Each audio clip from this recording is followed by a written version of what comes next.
Olá pessoal, tudo bem? Estamos de volta, hein? E agora nós estaremos aprendendo um pouquinho sobre evangelismo e missões. Fala nisso, você está gostando do curso? Está conseguindo fazer todos os questionários?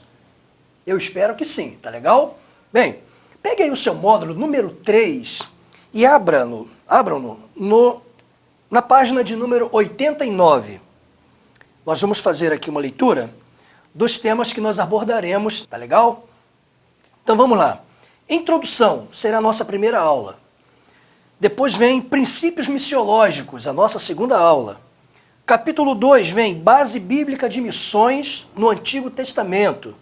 Depois o capítulo 3, base bíblica de missões no Novo Testamento. Capítulo 4, o Espírito Santo no processo missionário. No capítulo 5, o fenômeno das cidades. E no último capítulo, nós falaremos um pouquinho sobre a janela 1040, alcançando o centro do mundo. Tá legal? Bem, eu gostaria que você pegasse também a sua Bíblia, de preferência apologética. Você já tem a Bíblia apologética? Se você ainda não tem, já conhece o nosso número, né? Dá uma ligadinha e faça o pedido da sua Bíblia, tá bom? Bem, pegue então a sua Bíblia. E eu quero compartilhar com você um versículo super interessante. Está aparecendo aí na sua tela também. É no Evangelho segundo Mateus, segundo São Mateus, no capítulo de número 10 e o versículo de número 8.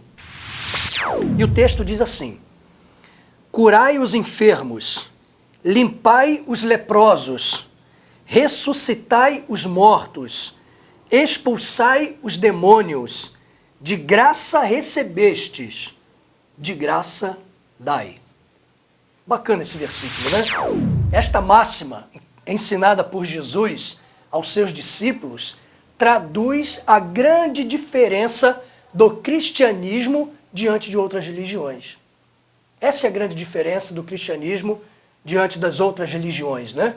O Deus que graciosamente se revela ao homem pelo beneplácito da sua vontade, exige que este conhecimento seja de igual modo compartilhado com o próximo. E mais, ninguém paga nada por isso, é gratuito. A salvação, ela é gratuita, ok?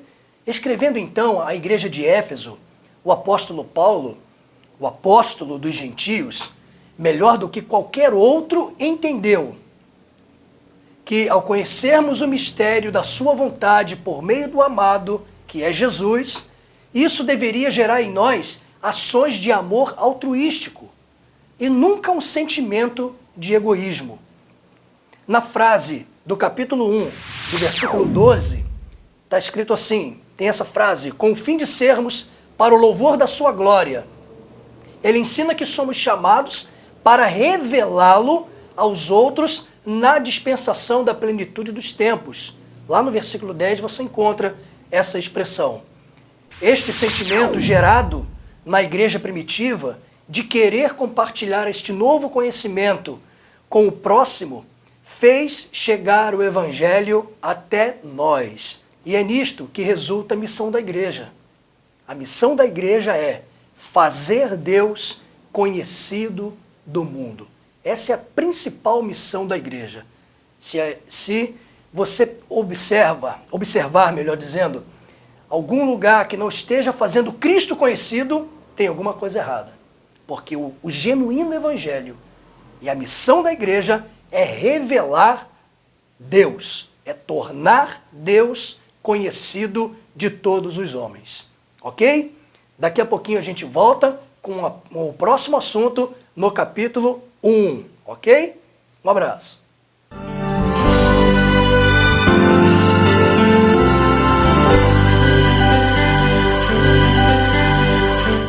Olá pessoal, estamos de volta, hein?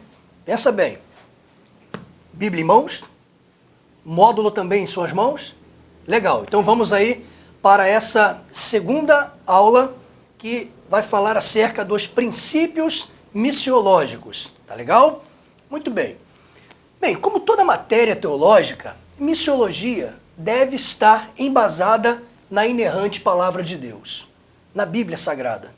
Ela é essencialmente um livro missionário, uma vez que deriva de um Deus que arde de paixão pelo homem, pela sua criatura. Tem um texto interessante no Evangelho de João, capítulo 3, verso 16, que é o texto áureo da Bíblia, né? Deus amou o homem de tal maneira que enviou Jesus. Deus, ele sente paixão pela sua criatura, pelo homem. O amor que Deus tem pelo homem, a gente não consegue compreender. Por isso que o texto está dizendo, ele amou o homem de tal maneira, de uma maneira que para nós é inexplicável. Então nós sabemos que Deus arde de paixão pelo ser humano.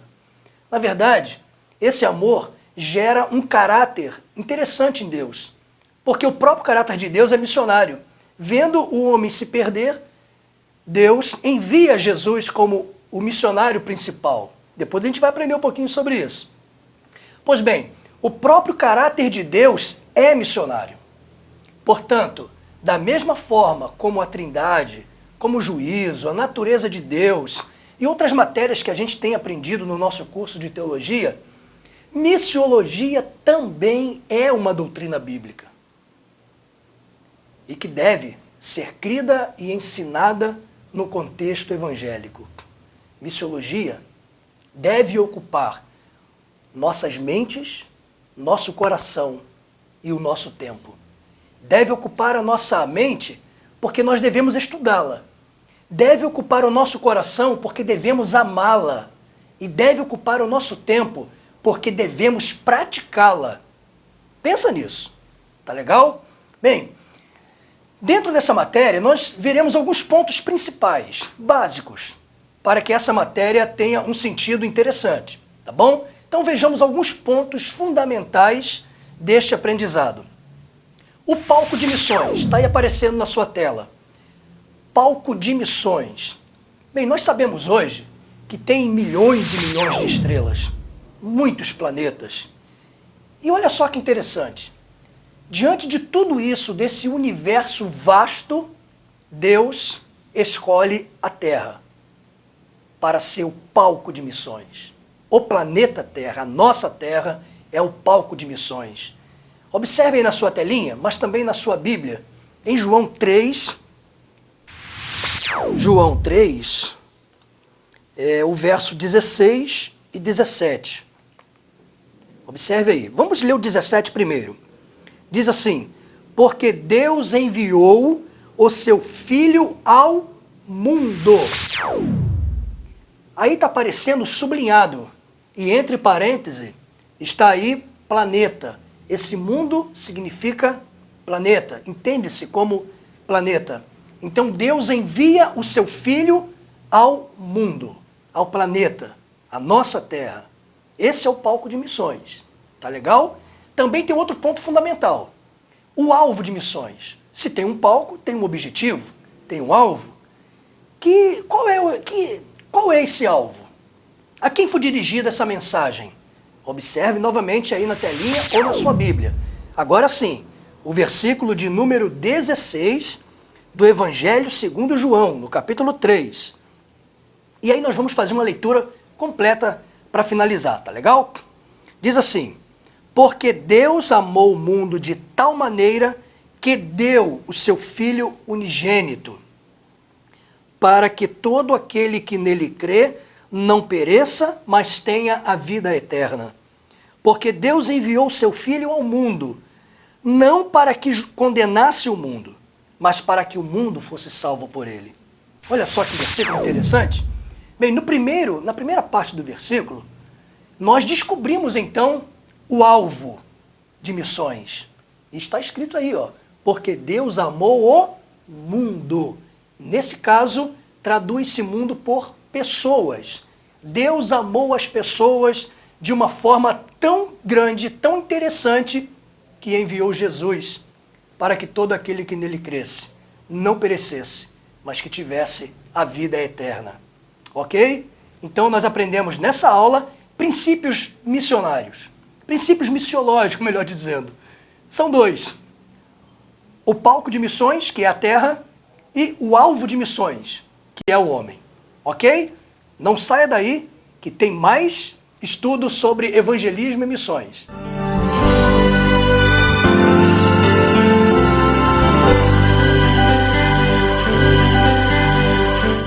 Olá pessoal, estamos de volta, hein?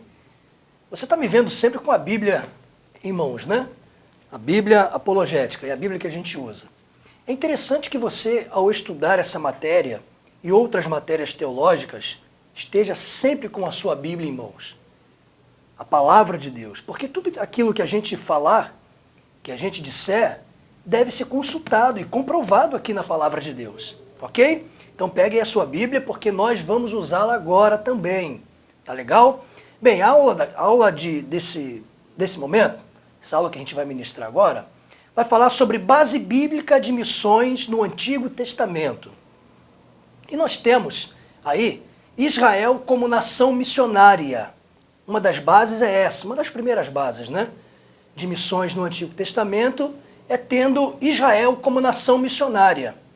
E essa base, essa chamada, vamos dizer assim, evidencia-se na chamada de Abraão, em primeiro lugar.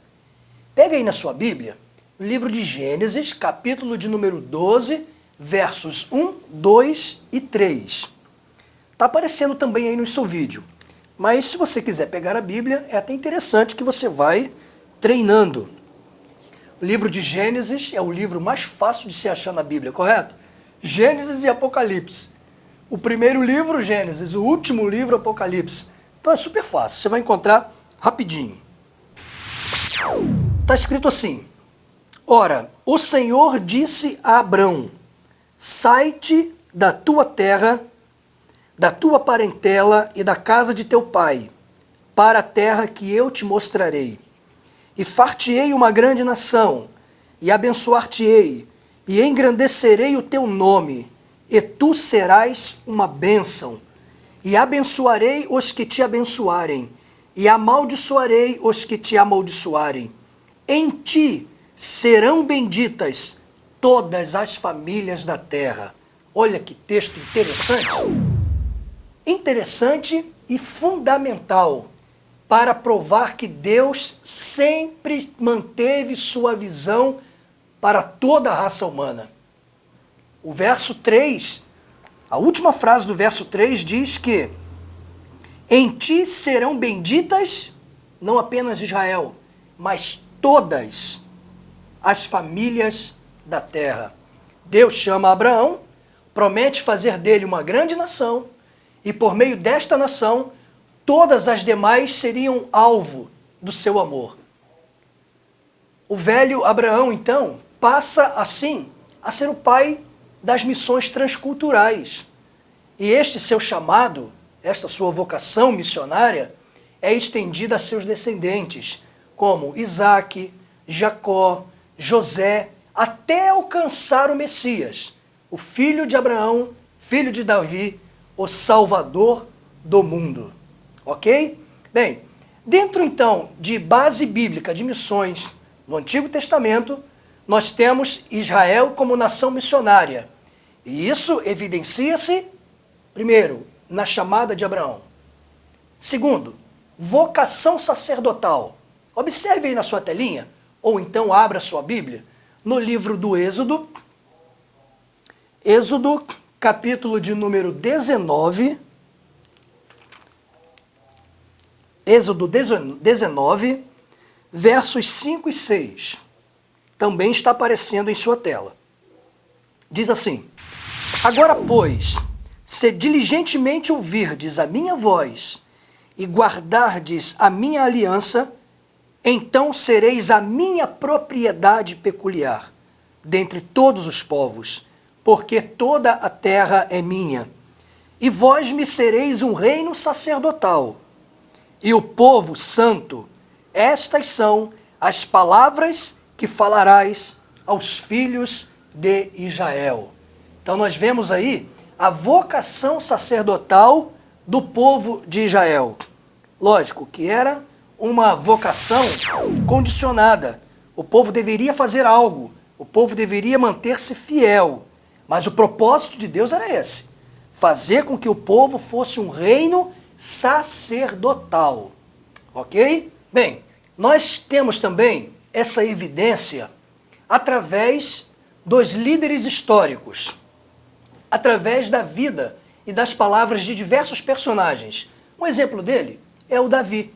Observem na sua Bíblia, no livro de 1 Samuel, capítulo 17, versos 45 e 46. Davi, porém, lhe respondeu: Tu vens a mim com espada, com lança e com escudo, mas eu venho a ti em nome do Senhor dos Exércitos, para que toda a terra saiba que há Deus em Israel. Observaram essa última frase? Davi está proclamando a Deus, está falando de Deus, chamando a atenção das outras pessoas, nesse caso dos filisteus, para Deus, para o povo de Israel. Também tem um outro exemplo, Salmo 96, verso 3. Observe na sua tela. Anunciai entre as nações a sua glória, entre todos os povos as suas maravilhas. Então, nós observamos que também a nação de Israel escolhida para mostrar a Cristo, vamos colocar assim, se evidencia através também dos seus líderes históricos. Nesse exemplo, o Davi. Nós demos 2 exemplos a respeito dele. Também temos através do profeta Isaías. Olhem na sua tela e também na sua Bíblia, Isaías 45, verso 22. Olhai para mim e sereis salvos, vós, todos os confins da terra. Viu só que interessante esse versículo? O profeta, então, chama a atenção, ou seja, Deus, através do profeta, chama a atenção dos outros povos para si. Temos também exemplo de algumas pessoas que viveram em outras terras, como testemunhas vivas de Deus. Nós temos aí o Abraão, José, Moisés, Daniel, Jonas e vários outros. E você pode consultar aí no seu módulo 3, nas páginas 94 e 95, a respeito desses personagens que nós citamos agora há pouco. Tá legal? Muito bem. Daqui a pouquinho a gente volta com a próxima aula, hein? Não perca!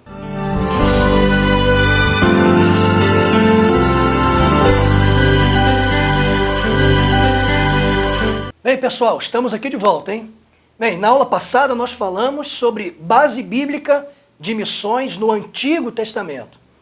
Agora nós falaremos sobre base de missões no Novo Testamento, tá bom?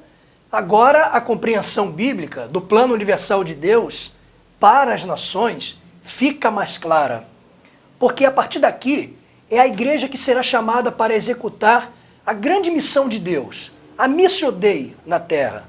E é a partir do ministério do Senhor Jesus que se dá início, então, à evangelização do mundo. Bem, para explicar esse tópico, nós temos aí Jesus como modelo missionário para a igreja. Está aparecendo aí na sua tela. Vamos falar de novo. Jesus é o modelo missionário para a igreja. Sabe o que me fez pensar? Há uns anos atrás, eu fui a um evento de missões. E um grande evento, por assim dizer, né? Muita gente, muitos missionários, estava um clima maravilhoso, presença de Deus naquele lugar, até que eu vi uma frase que me surpreendeu muito. Me fez refletir. E eu quero passar para vocês essa frase, porque está dentro também do nosso estudo. A frase dizia assim: Deus tinha um único filho e fez dele um missionário. Não é interessante? Deus tinha um único filho e fez dele um missionário. Mandou Jesus para me salvar e salvar a ti também. Muito interessante, né?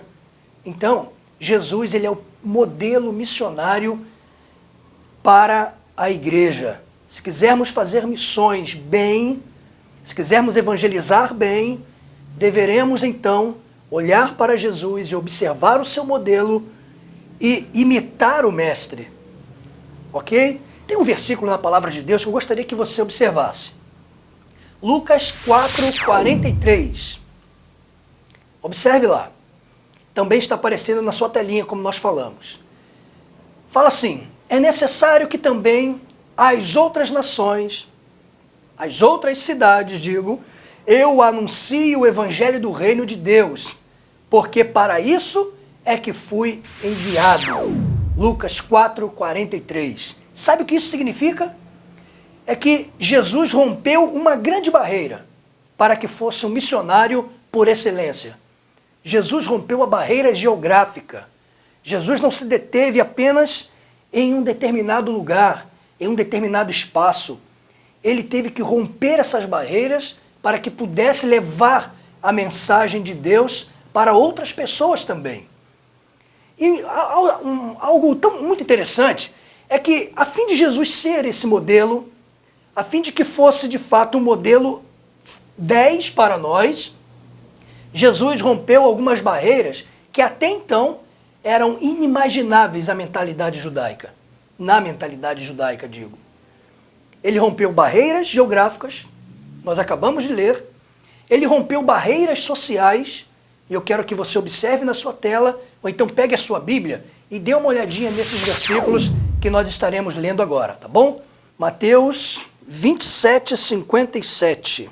Ao cair da tarde, veio um homem rico de Arimateia, chamado José, que também era discípulo de Jesus.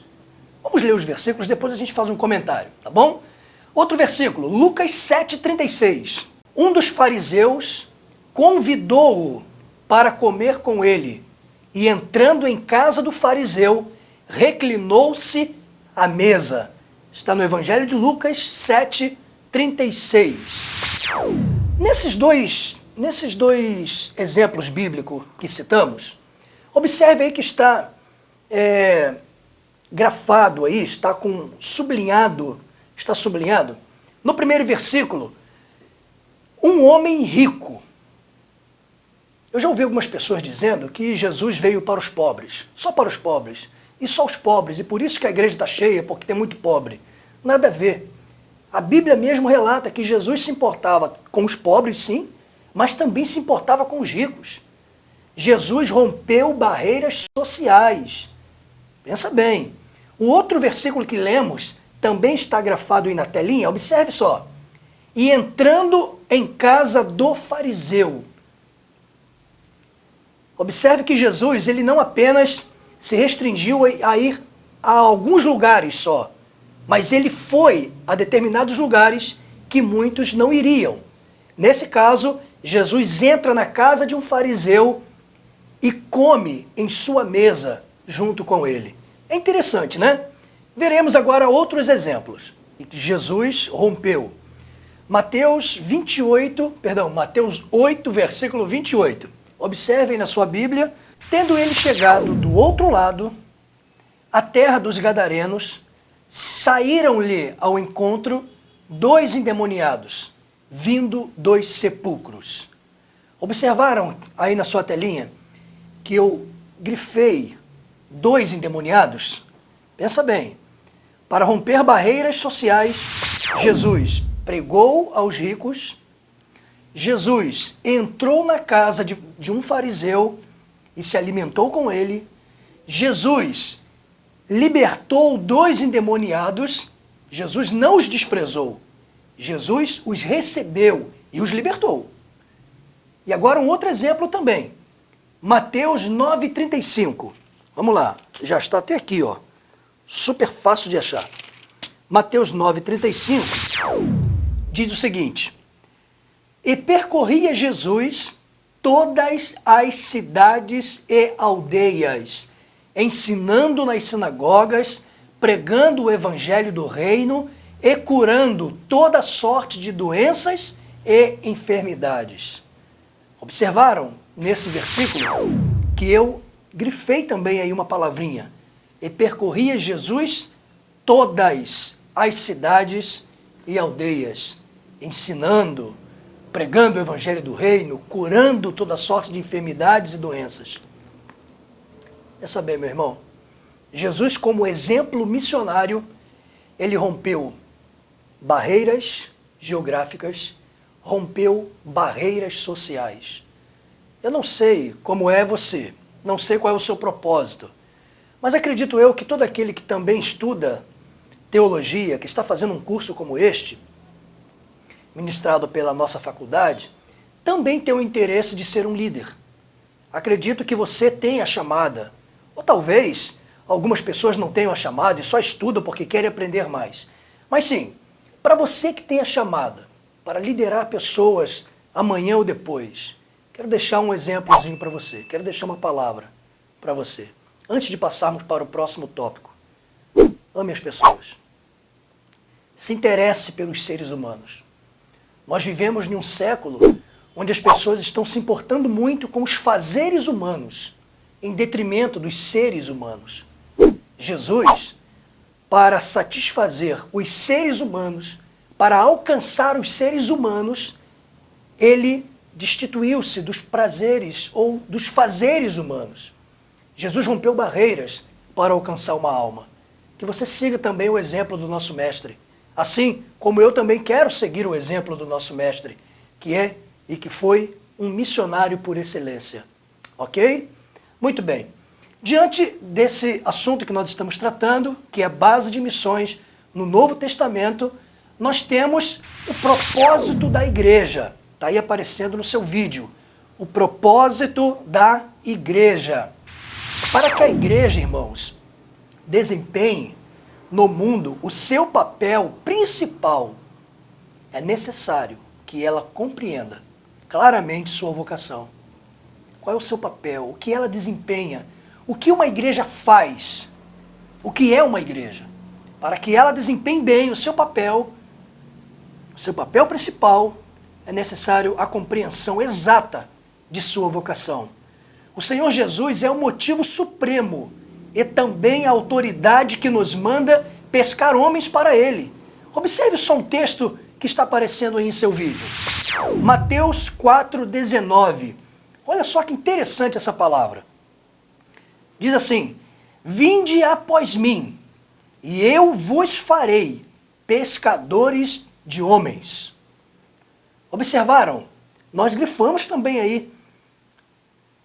Vinde após mim, e eu vos farei. Ou seja, quem manda é aquele que habilita. Quem envia é aquele que também dá o preparo. Jesus promete nos fazer pescadores de homens. Ele nos habilita para essa tarefa. Não se concebe uma igreja viva, irmãos, dinâmica e crescente, sem o espírito missionário. Não há como conceber uma igreja viva, dinâmica, atuante, crescente, sem o espírito missionário. Esse espírito faz parte da própria natureza da igreja, como agente do reino de Deus. Propagar as boas novas do evangelho, ser o sal da terra, a luz do mundo, influenciar a sociedade, tudo isso é tarefa da igreja, como corpo vivo e como agente transformador. Nunca se esqueça disso. Ok? Então, meus irmãos, observemos então um outro texto. Está no Evangelho de João, capítulo 17, verso 18. Está aparecendo aí na sua tela. Mas para que você fique bom de Bíblia, está assim escrito: assim como tu me enviaste ao mundo, também eu os enviei ao mundo. Dentro daquele contexto anterior, o propósito da igreja, Jesus é aquele que nos chama, nos prepara e nos envia. Observou direitinho? João 17, 18. Assim como tu me enviaste ao mundo, também eu os enviei ao mundo. Essas palavras foram ditas na oração sacerdotal de Jesus, na oração que ele estava fazendo ao Pai acerca dos seus discípulos. Ele disse que assim como Deus, o Pai, tinha enviado a ele ao mundo, ele agora estava enviando os seus também ao mundo. Ok? Agora isso nos leva a uma pergunta. Por que fazer missões? Por que você acha que devemos fazer missões? Vamos ver na Bíblia? Mateus 28, versos 19 e 20. Mateus 28, versos 19 e 20. Portanto, ide, fazei discípulo de todas as nações, batizando-os em nome do Pai, e do Filho e do Espírito Santo, ensinando-os a guardar todas as coisas que eu vos tenho mandado. E eis que eu estou convosco todos os dias, até a consumação dos séculos. Por que fazer missões?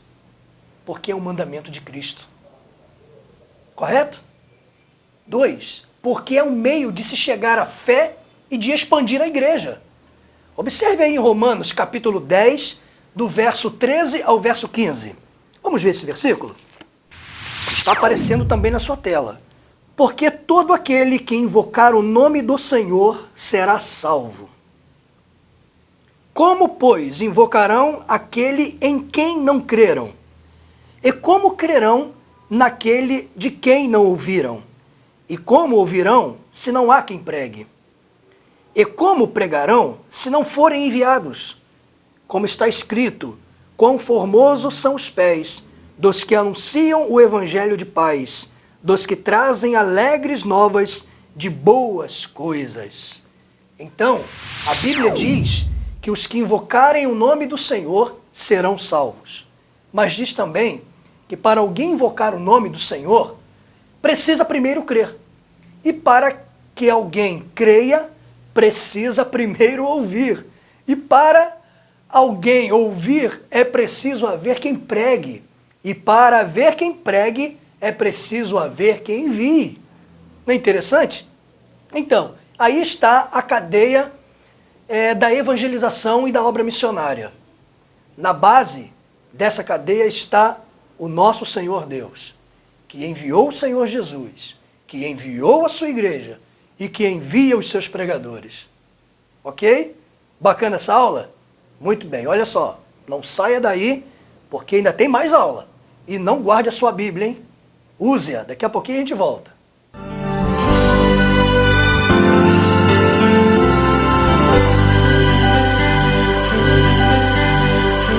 Olá, meus irmãos, estamos de volta, hein? Muito bem. Bem, agora nós estaremos nessa aula falando sobre o Espírito Santo no processo missionário. Bacana, né? Nós não estamos sós. O Senhor Jesus morreu, ressuscitou, mas disse que nós não estaríamos sós. O Espírito Santo está conosco. O Espírito Santo habita em nós e nos move para fazer missões. Então, o Espírito Santo, uma das benditas pessoas da Trindade, é o motivador de missões. Ninguém é mais interessado do que o Espírito Santo em fazer missões. Não podemos fazer missões, não podemos evangelizar sem a atuação do Espírito Santo. Ele não é só o autor, mas também é o patrocinador de missões. Eu gostaria que você lesse comigo um texto em Atos dos Apóstolos, no capítulo de número 1. É um texto bastante conhecido. Mas recebereis a virtude do Espírito Santo, que há de vir sobre vós, e ser-me-eis testemunhas, tanto em Jerusalém, como em toda a Judéia e Samaria, e até aos confins da terra. Esse é um texto maravilhoso, né? Como o Espírito Santo esteve envolvido na tarefa missionária da igreja em Antioquia, você sabe? A igreja em Antioquia foi a primeira igreja missionária na terra. Como foi que o Espírito Santo esteve envolvido nessa igreja? Nós temos um texto lá em Atos capítulo 13, versículo 2. Observe, por favor. E servindo eles ao Senhor e jejuando, disse o Espírito Santo: separai-me agora Barnabé e Saulo para a obra que os tenho chamado. Atos 13, 2. Então, olha só que interessante. Como foi que o Espírito Santo ficou envolvido na tarefa missionária da igreja em Antioquia? Como já falamos, a igreja em Antioquia foi a primeira igreja missionária, a primeira igreja a enviar pessoas para pregar a palavra. O trabalho do Espírito Santo na vida da igreja fica mais fácil quando a igreja observa alguns detalhes que a igreja de Antioquia observou. Observe aí no primeiro versículo. Nesse versículo, na primeira frase dele, diz assim, olhe na sua telinha: e servindo eles ao Senhor. Para que o Espírito Santo fique à vontade na igreja, é necessário que a igreja promova uma verdadeira comunhão entre os seus membros. Preste atenção, o texto diz que eles estavam servindo ao Senhor. Nós só conseguiremos servir ao Senhor se também servirmos ao nosso próximo. Porque servindo ao próximo, estamos automaticamente também servindo ao Senhor. Então, na igreja de Antioquia, tinha um clima de comunhão. O Espírito Santo age de forma sobrenatural na igreja que vive em comunhão com seus irmãos. Segundo exemplo aí, olhe na sua telinha, é que a igreja se consagrava a Deus. Dê uma olhadinha novamente em todo esse versículo. Vamos lê-lo. E servindo eles ao Senhor e jejuando, disse o Espírito Santo: separai-me agora Barnabé e Saulo para a obra que os tenho chamado. Então, além deles viverem em comunhão, eles ainda se consagravam a Deus. E o texto diz que eles jejuavam, ou seja, eles negavam os prazeres carnais. Quando se jejua, você está se abstendo de alimentos, a fim de dar mais lugar ao Espírito. E é evidente que a consagração do povo de Deus é o caminho para a operação do Espírito Santo. Eu quero ler com você um texto lá no livro de Josué, no Antigo Testamento, no capítulo 3 e o versículo 5. Você pode também observar na sua telinha. Disse Josué também ao povo: santificai-vos, porque amanhã fará o Senhor maravilha no meio de vós. Olha só que interessante. Santificai-vos, porque amanhã o Senhor fará maravilhas no meio de vós. É evidente que uma igreja que se consagra, o Espírito Santo ficará à vontade nela. E se o Espírito Santo ficar à vontade na igreja, sabe o que vai acontecer? Ele vai ter liberdade para atuar, liberdade para escolher e enviar alguns para o campo missionário. Observe só no versículo que nós estamos estudando, em Atos 13:2. Está voltando aí na sua telinha para você analisar. Servindo eles ao Senhor, eles viviam em comunhão. Segundo, jejuando, ou seja, mantinham também comunhão com Deus, estavam se consagrando, disse o Espírito Santo. Olha só que bacana. A igreja que procura viver em comunhão com Deus e com seus irmãos, a igreja que se consagra, que busca ao Senhor e que vive um autêntico cristianismo, é uma igreja que o Espírito Santo tem não apenas a vontade, não fica na vontade, mas ele tem a liberdade para falar. E agora ele diz: separai-me a Barnabé e a Saulo. Olha só que coisa bacana. Então agora, irmãos, o Espírito Santo separa justamente estes dois homens, dentre os demais irmãos, para a tarefa específica de missões. Iriam percorrer grandes distâncias para levar a palavra de Deus, iriam sofrer, é óbvio isso, né? Porque passariam por diversos lugares, teriam as suas dificuldades diárias, mas estariam contando com a presença do Espírito Santo. Ainda hoje, meu irmão, a tarefa de chamar missionários é do Espírito Santo. O Espírito Santo continua sendo o Senhor da igreja. O Senhor da igreja não é o presbítero, não é o pastor, não é o apóstolo, não são os membros. O Senhor da igreja continua sendo o Espírito Santo. E é Ele quem escolhe, quem capacita e quem envia os seus missionários. Ok?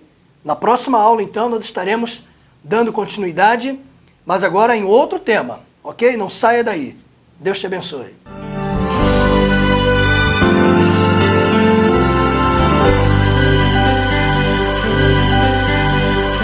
Olá pessoal, estamos de volta. Aula agora de número 6. Vamos falar um pouquinho sobre o fenômeno das cidades. Bem, já aprendemos que Jesus Cristo nos manda pregar o Evangelho a toda criatura. Correto? Lembra que nós lemos um texto no Evangelho de Mateus? Pregar o Evangelho a toda criatura, ensinando-as, batizando-as em nome do Pai, do Filho e do Espírito Santo. Enfim, você conhece bem esse versículo. Então, Jesus Cristo nos manda pregar o seu Evangelho a toda criatura, em todo o mundo. Assim, caso queiramos cumprir sua vontade, nenhum lugar pode ser excluído. Nenhuma pessoa deve ser considerada um caso perdido. Devemos ir a elas, onde quer que estejam, e sem se importar quem são. São pessoas? Estamos lá. No Brasil, como em muitos países, 80% das pessoas vivem nas cidades, ao contrário do que acontecia há poucas décadas, quando a maior parte vivia em áreas rurais, né? Hoje, 80% da população vive em área urbana, vive nas grandes cidades. Este é um grande desafio para as igrejas. Um grande desafio para as nossas igrejas cristãs, né? As cidades têm graves e grandes problemas próprios do crescimento urbano desordenado a que são submetidas, tais como concentração excessiva de pessoas, desigualdades sociais, problemas de habitação, favelas, falta de saneamento, de saúde e muitos outros problemas, né? Que nós já conhecemos. No que tange à evangelização, as cidades oferecem facilidades, mas também dificuldades. As igrejas precisam ter estratégias de trabalho para alcançar as cidades. O cristianismo surgiu numa grande cidade, Jerusalém. Lembra-se disso? O cristianismo surgiu numa grande cidade, na cidade de Jerusalém, espalhando-se por grandes centros como Samaria e Antioquia. A cidade, então, é um campo de batalha de Deus. É um campo de batalha de Deus, com o qual ele se preocupa com o seu bem-estar. Lembra da cidade de Nínive? A grande cidade de Nínive? Deus se preocupou tanto com aquela cidade que enviou o profeta Jonas para levar a eles a mensagem de salvação. Então, a atividade redentora de Jesus centraliza-se, em muitos casos, nas cidades. Elas são grandes desafios das missões urbanas. Já que é desafio, o desafio é proposto por Deus para nós. Nós precisamos desenvolver métodos para conseguirmos êxito nesses desafios que o mestre nos apresenta, ok? Bem, está aparecendo na sua tela alguns pontos favoráveis às missões urbanas. Observe então aí na sua telinha. Pontos favoráveis às missões urbanas. Nós temos 3. Abertura às mudanças, eles são acessíveis às mudanças. Concentração de recursos, é justamente na cidade onde está a maior concentração de renda. Temos também outro ponto favorável, que é o potencial para contato relevante com a comunidade ao redor, ou com as comunidades ao redor. Esses são os 3 pontos favoráveis abordados em nosso curso. Outro ponto, agora, desfavorável, nesse caso, são 4 pontos desfavoráveis que nós classificamos. Observem na sua telinha. As missões urbanas. Primeiro, populações concentradas verticalmente em edifícios fechados. A maioria das pessoas moram em edifícios. E devido ao aumento da criminalidade, tendem-se a ficarem prisioneiros dentro de casa. É estranho isso, né? Mas isso é uma dificuldade para missões urbanas, porque a população se concentra verticalmente em edifícios fechados. Continuando aí na telinha, outro ponto desfavorável é o excesso de entretenimento. Você observa que hoje em dia tem a televisão, revistas, internet, muitas coisas são oferecidas para entreter, para tomar a atenção das pessoas. Isso é um ponto desfavorável para missões urbanas, porque você terá que convencer essas pessoas a mudar um pouco o seu foco, não é isso? Outro ponto desfavorável, o elevado grau de materialismo e consumismo. como o ser humano se tornou tão materialista, né? Aqueles que vivem em grandes centros urbanos são, de fato, materialistas. Mas o Senhor vai mudar isso, correto? Vamos lá. Pontos desfavoráveis às missões urbanas. Um outro ponto. Os movimentos filosóficos, religiosos, do tipo Nova Era. Apontam para uma vida isenta de responsabilidades para com Deus pessoal. E sabe, particularmente eu acho até que esse último tópico, que esse último ponto, ele é até mais perigoso. Porque você veja bem, leia novamente comigo aí. Os movimentos filosóficos, religiosos, do tipo Nova Era, apontam para uma vida isenta de responsabilidades para com o Deus pessoal. Tudo que o homem quer é praticar os seus erros sem ter responsabilidade com eles. É como se fosse errar com permissão. Não existe ninguém a quem eu deva dirigir uma obrigação, não existe ninguém acima de mim a quem eu deva uma satisfação, a quem eu tenha que me retratar. Então, essas religiões do tipo Nova Era têm mostrado ao homem que ele não precisa ter responsabilidade com seus atos. E principalmente com Deus. Não tem responsabilidades com Deus. Isso é perigoso. Esse é um ponto desfavorável às missões urbanas. Bem, mas também nós temos aí estratégias para as missões urbanas. Observe nesse tópico. O primeiro deles, super importante. Oração e jejum pelas cidades. Esse é o ponto principal nas estratégias para missões urbanas. Além de principal, entenda-se também como básico, não pode faltar oração e jejum pelas cidades. Nenhuma estratégia que montarmos, nenhum plano que elaborarmos terá sua eficácia se não orarmos, se não jejuarmos, se não intercedermos pelas cidades e pelas pessoas. Porque evangelizar, irmão, levar a palavra de Deus é uma luta que nós temos que ganhar primeiro no espiritual e depois ganharmos aqui no mundo físico.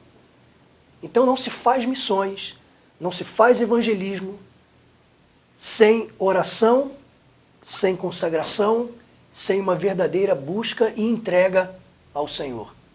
Então quando você for elaborar algum plano para missões ou para evangelismo, lembre-se, a base é a oração. A base é a consagração ao Senhor Jesus. Ok? Bem, 2. Observe aí na sua telinha também. Estratégias para missões urbanas. A primeira delas, oração e jejum pelas cidades. Segundo, preparo das pessoas para a evangelização das cidades. Eu quero que você observe comigo um texto lá em Tito, capítulo 1, versículo 9. Pegue aí a sua Bíblia. Apegado à palavra fiel, que é segundo a doutrina, de modo que tenha poder, tanto para exortar pelo reto ensino, como para convencer os contradizentes. Não existe condição nenhuma de fazermos missões urbanas se nos faltar, além da oração, além da consagração, nos faltar o preparo na palavra de Deus. Nós observamos no texto que lemos que aquele que medita, que aquele que estuda, ele é uma pessoa com poder, é uma pessoa preparada, é uma pessoa com base, não apenas para seguir no reto ensino ou para exortar, mas também para convencer aqueles que o contradizem. Está vendo só que importante nós aprendermos a palavra de Deus? Está vendo como é importante aprender um pouco mais em um curso de teologia? É isso aí, é muito importante. Somos poderosos na palavra. É isso que a Bíblia está dizendo para nós, correto? Muito bem. Observe na sua telinha também.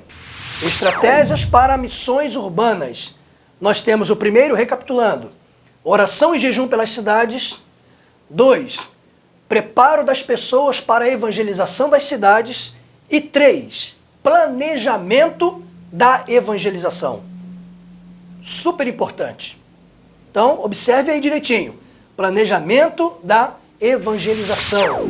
O sucesso da evangelização depende do Espírito Santo. Isso é um ponto indiscutível. Depende do Espírito Santo. A Bíblia diz que ele é quem convence o homem do pecado, da justiça e do juízo. O nosso dever é pregar. O nosso dever é anunciar. E o dever do Espírito Santo é convencer. Portanto, quando você for elaborar um planejamento de evangelização, não tente convencer. As nossas filosofias são meras filosofias diante de um ouvido que o Espírito Santo ainda não atuou. Diante de um coração que o Espírito Santo ainda não teve a liberdade de agir. Mas se pregarmos a fiel palavra, se buscarmos ao Senhor, se nos prepararmos, se planejarmos bem a evangelização e se anunciarmos o evangelho de boas novas, tenho certeza que o Espírito Santo estará livre para fazer aquilo que ele é especialista, que é convencer o homem de seu pecado. Entretanto, no que depende de nós, precisamos fazer o que está ao nosso alcance, que é estudar, consagrar-nos e planejar. E aí você tem, agora na sua telinha, algumas sugestões de planejamento, ok? Observe então. Primeiro, definir áreas a serem evangelizadas. Bairros, quarteirão, ruas. 2. Definir os grupos que devem ser evangelizados. Jovens, casais, crianças. 3. Estabelecer metas ou alvos. Um exemplo, número de decisões, de pessoas batizadas, etc. 4. Preparar os meios necessários. Literatura, equipamentos, recursos financeiros e outros. Ok? Então vamos lá. Ainda na sua telinha. Meios para a evangelização urbana. Nós temos aí programas de rádio e de televisão, adesivos para veículos, revistas e jornais para autoridades, consultórios médicos, apresentações de corais, bandas, conjuntos em praças, escolas, bancos e repartições. Temos aí também distribuição de bíblias para as autoridades. Temos também literatura, folhetos bem selecionados, exposição de bíblias e de literatura evangélica. Temos também artigos em jornais da cidade, de repente a cidade onde você vai fazer esse evangelismo, fazer essas missões. É uma cidade pequena, que tem o seu jornal próprio. É interessante que você coloque um artigo lá no jornal da cidade. Ainda continuando aí na telinha. Alguns telefonemas. Ligue para algumas pessoas. Também nós temos aí cartas e cartões postais, e-mails, enfim. Meios para a evangelização urbana, você pode ser um pouco criativo. Tem muitos outros meios. E aí vale a sua criatividade na hora de evangelizar. Ok? Tá gostando da aula? Muito bem. Daqui a pouquinho a gente volta, hein?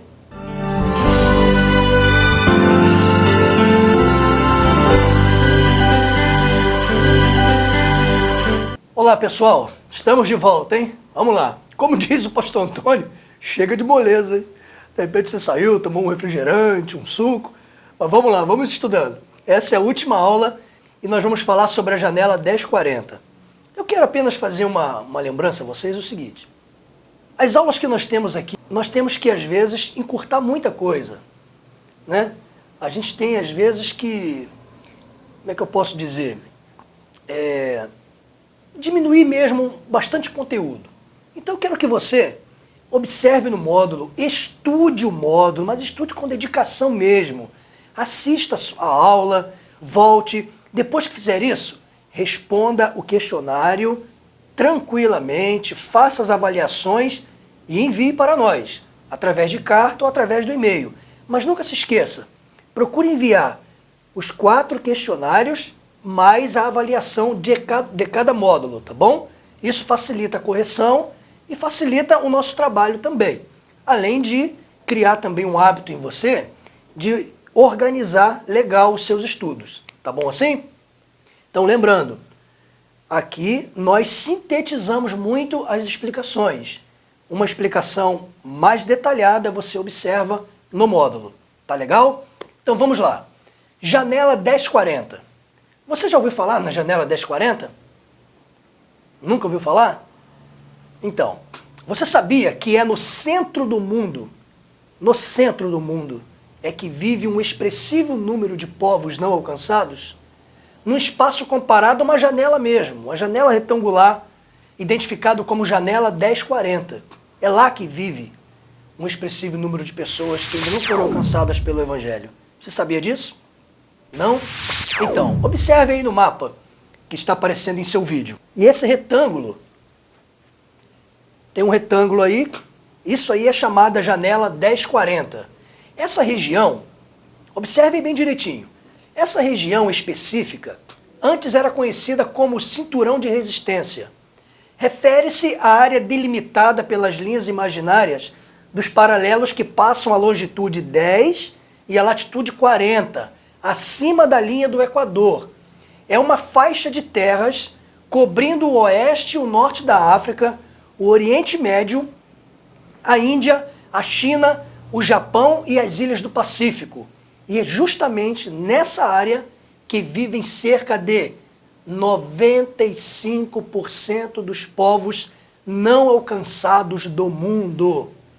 Ou seja, um ajuntamento dos mundos muçulmano, hindu e budista, onde vivem bilhões de almas empobrecidas espiritualmente. É lamentável até, né?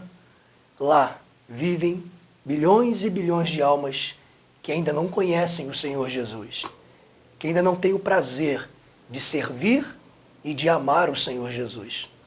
Se de fato, irmãos, estamos comprometidos com a salvação das almas, então não podemos ignorar as constrangedoras realidades dessa região.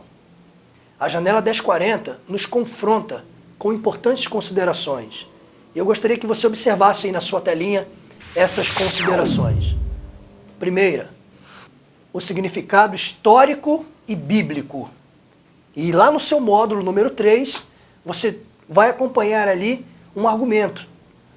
Tá? Tem mais detalhes acerca do significado histórico e bíblico dos países que estão dentro da janela 1040. Temos também, no tópico 2, os países menos evangelizados. 3, o domínio de 3 blocos religiosos. 4, a predominância da pobreza. 5, os grupos etnolinguísticos não alcançados. Temos também no 6, as cidades menos evangelizadas. E o 7, as fortalezas de Satanás estão concentradas na janela 1040. Devemos encontrar então, irmãos, a melhor maneira de inovar os caminhos para alcançar com amor e a verdade de Jesus Cristo os bilhões de pessoas que vivem naquela região do mundo. Devemos mobilizar um enorme grupo de oração. Essa é uma grande sugestão, né? Um grande número de pessoas que estejam intercedendo, que estejam orando para focalizar a janela 1040 com suas súplicas intercessoras.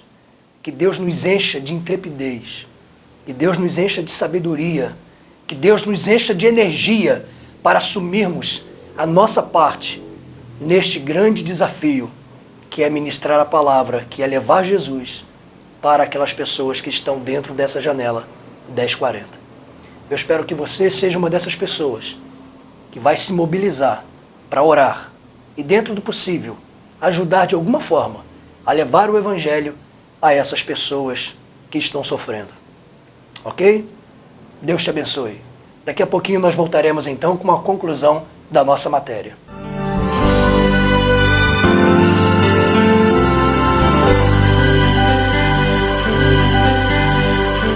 Olá, pessoal. Bem, agora é a nossa conclusão. Já estamos no finalzinho da nossa matéria, mas antes de terminar, eu gostaria de compartilhar algo com vocês. Tá bom? Compartilhar algo com vocês. E, na verdade, é algo particular. Assim que eu comecei a estudar teologia, eu fui visitar um pastor amigo meu, um pastor, gente finíssima, gente da melhor qualidade, um grande pastor, e conversei com ele sobre a ideia de entrar num curso de teologia, na verdade, Eu falei com ele, olha pastor, fiz a minha inscrição, estou estudando teologia, estou gostando. E ele olhou para mim, olhou profundamente em meus olhos e falou, qual é o seu objetivo em aprender teologia? Qual é o seu objetivo em aprender a palavra de Deus? E eu olhei para ele e fiquei meio assim, e ele falou assim, Emerson, um grande objetivo é ganhar almas. Se você está estudando teologia para se aparecer, para falar bonito, para ser apenas sabedor das coisas, está errado o seu objetivo. O objetivo em aprender a palavra de Deus deve ser o mesmo objetivo de Jesus. Ganhar almas. E justamente a ideia que eu quero deixar para você. É justamente este o conselho que quero deixar para você. Seja um ganhador de almas. Tenha paixão pelas almas. Durma pensando nas almas. Estude pensando nas almas. Ore pensando nas almas. E eu quero deixar para finalizar essa palavra um texto que Paulo escreveu aos Coríntios. A segunda carta de Paulo aos Coríntios. Olha aí na sua Bíblia. Nem vou colocar na tela não. Eu quero que você olhe na sua Bíblia, tá bom? Segunda carta de Paulo aos Coríntios, no capítulo 12. Capítulo 12, versículo de número 15.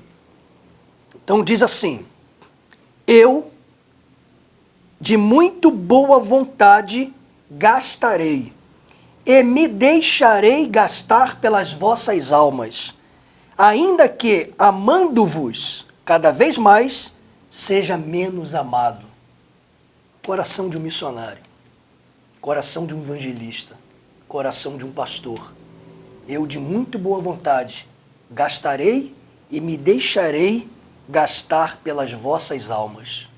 Ame as pessoas, dedique-se por elas, porque com certeza, fazendo assim, você estará cumprindo a missão de Deus, a missão que o Senhor Deus deixou para a igreja, conquistar o mundo para Cristo. Tá bom? Deus abençoe sua vida e que você possa aprender muito mais e mais, sempre para a glória e honra do nome do nosso Senhor Jesus. Deus vos abençoe.